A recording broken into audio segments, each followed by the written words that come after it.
Pemirsa, terima kasih pian masih bersama kami. Berita selanjutnya mengabarkan, panitia kurban wan warga nang melaksanakan ibadah kurban di kampung-kampung diminta kadang membuang limbah atau kotoran hewan kurban ke sungai. Langkah ini penting untuk mencegah pencemaran sungai wan menjaga kualitas lingkungan. Dinas Lingkungan Hidup Banjarmasin pun diminta untuk melakukan pemantauan serta memberikan edukasi kepada warga mengenai tata cara pengolahan limbah kurban nang ramah lingkungan.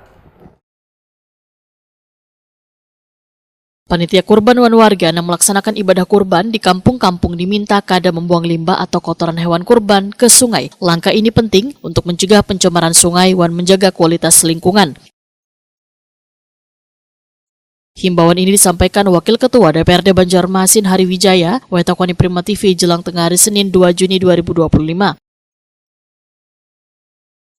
Politisi Partai Amanat Nasional ini pun menyatakan praktik pembuangan limbah kurban ke sungai, baik sengaja maupun karena minimnya fasilitas pengelolaan limbah harus dihentikan karena dapat mencemari banyu sungai wan berdampak buruk gasan lingkungan serta kesehatan warga.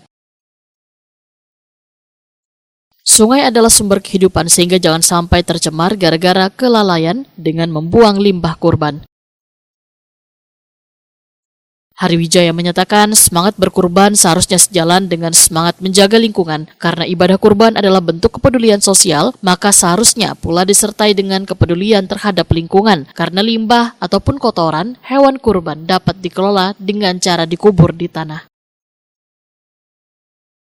Dinas Lingkungan Hidup Banjarmasin diminta untuk melakukan pemantauan serta memberikan edukasi kepada warga mengenai tata cara pengelolaan limbah kurban nang ramah lingkungan.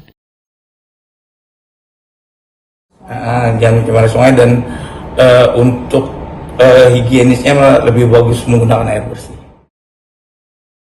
Hari Wijaya berharap himbauan ini dapat disambut baik oleh warga maupun panitia kurban, sehingga perayaan Idul Adha dapat berjalan dengan khidmat wan kada berdampak kurang baik pada lingkungan.